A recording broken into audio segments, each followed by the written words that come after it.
Senhor Presidente, senhores deputados, Senhor Presidente e membros do Governo, não sei se os deputados e os membros do Governo Regional aqui presentes conhecem o questionário que será distribuído, muito em breve e desgraçadamente, aos alunos açorianos no âmbito do novo modelo de autoavaliação da qualidade das escolas.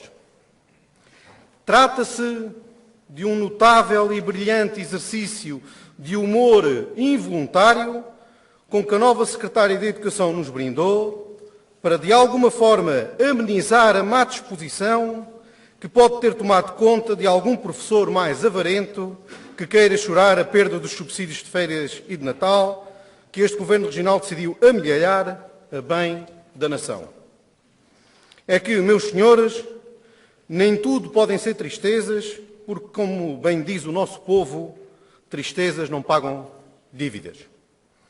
Ora, o que eu decidi foi utilizar este questionário para avaliar este Governo e este orçamento neste discurso final. Eu serei naturalmente o aluno, o Governo será o professor e o orçamento a lição do professor. Comecemos então pela pergunta mais difícil e lógica deste questionário, a pergunta número 69. A escola está equipada com cadeiras e secretárias? Repito, a escola está equipada com cadeiras e secretárias? Antes de responder a esta pergunta, deixem-me fazer um protesto prévio.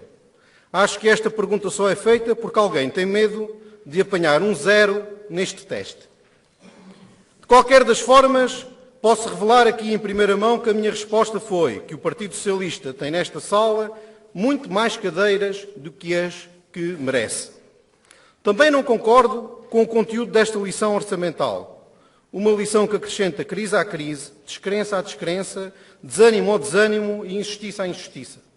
Exemplos: que sentido faz reduzir em 28% as verbas atribuídas aos programas de combate ao desemprego, no momento em que este atinge máximos históricos nos Açores? Ou reduzir em 14% as verbas destinadas à promoção dos produtos agrícolas açorianos, numa conjuntura em que é vital exportar cada vez mais? Ou ainda, reduzir em 23% o apoio ao escoamento de pescado nas ilhas da Coesão? Isto não é mais nem menos do que deitar petróleo no incêndio que consome a economia açoriana. Por isso digo que este orçamento está errado. Esta lição não ensina e não serve para o futuro. Eu diria que este Governo ensinou bem os anos da grande prosperidade e que não é propriamente o mais talhado para ensinar a grande depressão. A vida é assim. Quase todos navegam bem de dia, mas poucos arriscam adivinhar a rota na escuridão da noite negra. Voltando à pergunta inicial do questionário escolar, eu diria que se este Governo continuar por muito mais tempo nesta rota, não estarão longe os tempos em que nas salas de aula não teremos todas as cadeiras e todos os alunos. As primeiras perguntas do novo questionário escolar centram-se em questões tão relevantes e objetivas como estas. O professor é bem-humorado? É simpático? É alegre? É bonito? Devo confessar, desde já, que considero uma injustiça geracional o facto do meu filho ter hoje acesso a este questionário para fazer justiça e a mim e à minha geração não me ter sido dada essa oportunidade em relação a uma certa professora de inglês que me chumbou no 8º ano. Nem sempre se pode ter tudo no tempo certo, mas eu tenho a sorte de ter agora em simultâneo este Governo e este questionário. De uma coisa não se pode, é justo que se diga, acusar a Secretária da Educação de ter agido em benefício próprio neste questionário, nomeadamente partindo do princípio que um dia a senhora Secretária voltará a dar aulas e terá os seus alunos a responder a estas questões. No entanto, esta iniciativa ficou evidente que não vira às costas as dificuldades e que gosta de desafios difíceis. Por isso mesmo surgiu alegre, fresca e contente neste debate, apesar de ter visto a sua secretaria completamente arrasada e obliterada em termos de dotação orçamental. Tudo isto no ano em que as famílias dependem mais dos recursos das escolas e em que se alargará, de um ponto de vista prático, a escolaridade obrigatória. No discurso que aqui realizou, a secretária mais recortada da história orçamental dos Açores levou tudo isto com um leve e indelével sorriso. Parece estar, em definitivo, pronta para regressar à escola. Neste capítulo do questionário que avalia, e deixa-me recordar, o bom humor do professor, neste caso o do nosso governo, não posso deixar de referenciar detalhadamente a bem-humorada e um pouco alucinada intervenção do secretário da Saúde. É certo que o secretário tem um humor um pouco sombrio, mas mesmo assim tem a sua piada. Veja-se e cito esta passagem. A saúde é um setor relevante para todos nós, numa área extremamente sensível e da qual um dia todos necessitaremos. Isto é bem verdade. Este secretário olha para todos nós como os seus predestinados clientes e por isso se sente tão confiante no âmbito deste seu monopólio algo perturbador. Mas o nosso secretário da Saúde tem soluções para estes factos inevitáveis da vida neste plano e orçamento. Este secretário é dos que não desistem e por isso anunciou agora, a menos de um ano de terminar funções, que agora é que é. Agora é que isto vai lá. Torna-se por isso imperioso recordar aqui neste momento mágico e messiânico do hastear vitorioso e firme da bandeira do triunfo. Chegou, finalmente o dia em que podemos anunciar que vamos equilibrar o setor da saúde e vamos começar a amortizar o financiamento bancário. Deixa-me acrescentar, Meca e Jerusalém à vista, aleluia, aleluia. Mas, meus senhores, o secretário da Saúde é bem o campeão dos bem-humorados neste governo. Veja-se e cito novamente esta passagem gloriosa, poética, divertida, gótica e paradoxal. Ano após ano, temos investido dinheiro do plano em cirurgias realizadas fora da atividade programada, pagas à peça. E o resultado é que, apesar dos incentivos, continuamos com listas de espera. Que não fique a ideia que o secretário da Saúde não tem coração e emoções. Depois de ouvir as sugestões das pessoas e, digo eu, fazer as contas, o secretário da Saúde anunciou esta meritória e muito humana empreitada.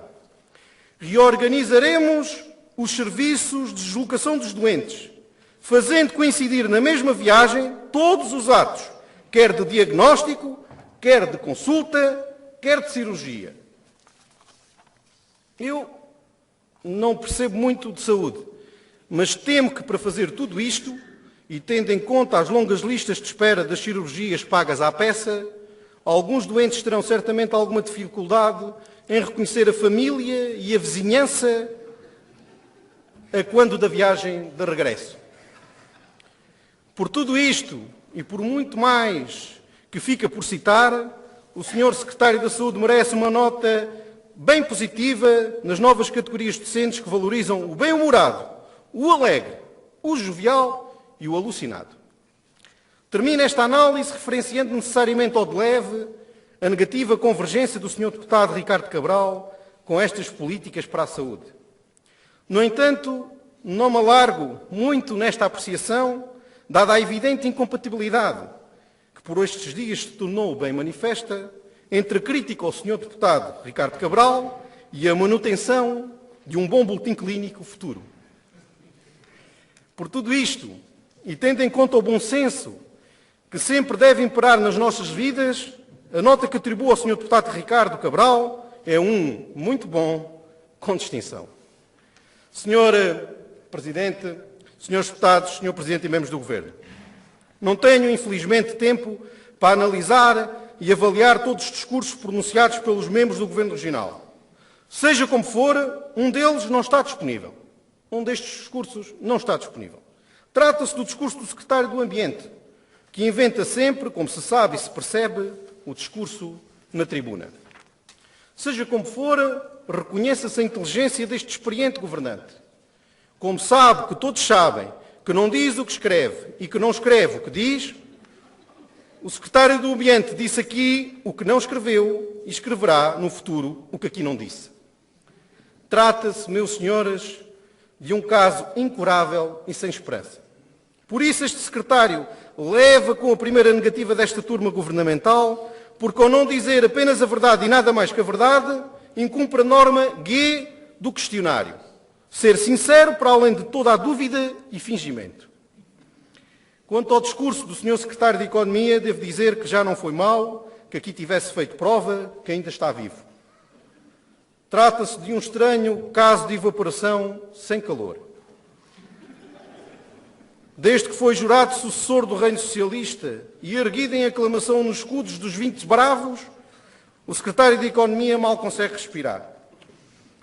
Isto começa a assemelhar-se muito ao caso clínico do Fernando Mamed, um atleta de grande potencial que claudicava sempre nos momentos decisivos.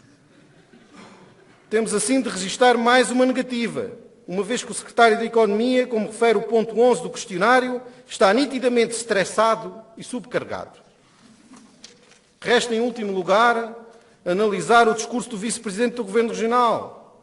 Basicamente, o vice-presidente falou de duas coisas: a Europa e a Europa. A economia regional está em total ruptura, esmagada pelo efeito conjugado do estrangulamento do crédito bancário, do aumento exponencial do desemprego, do descontrole da despesa pública e da diminuição drástica da atividade económica. Em suma, o vice-presidente é uma espécie de velha estátua de sal de Sodoma e Gomorra. Está naturalmente paralisado por um complexo de culpa e de pecado que se deve ao facto de ter esbanjado quando devia ter poupado. A sua ação atual resume-se a uma simples questão de fé. Espera que a Europa o salve do futuro. Tem também, e não podia ser de outra forma, negativa, uma vez que o Estado é laico e que é proibido contabilizar milagres no orçamento e plano da região. Senhor Presidente, Senhores Deputados, Senhor Presidente e membros do Governo, termino referenciando a propositura que o PPM apresentou aos açorianos neste orçamento e planos regionais. Apresentámos 143 propostas de alteração. Queremos, sobretudo, acabar com as despesas supérfluas da administração, colocar a economia açoriana a produzir e a proteger os mais desfavorecidos. Por isso, reforçamos os programas de aquisição de terras, de diversificação da produção agrícola, da proteção do setor das pescas, do escoamento das exportações açorianas, do combate ao desemprego, da investigação científica e da formação profissional, da solidariedade com os mais desfavorecidos, das políticas de coesão, da expansão do turismo, da exploração do mar dos Açores, do fortalecimento das políticas de afirmação da autonomia, da melhoria dos transportes e, em geral, de todas as atividades que possuam potencial para recuperar a economia e melhorar as condições de vida dos açorianos. Disse.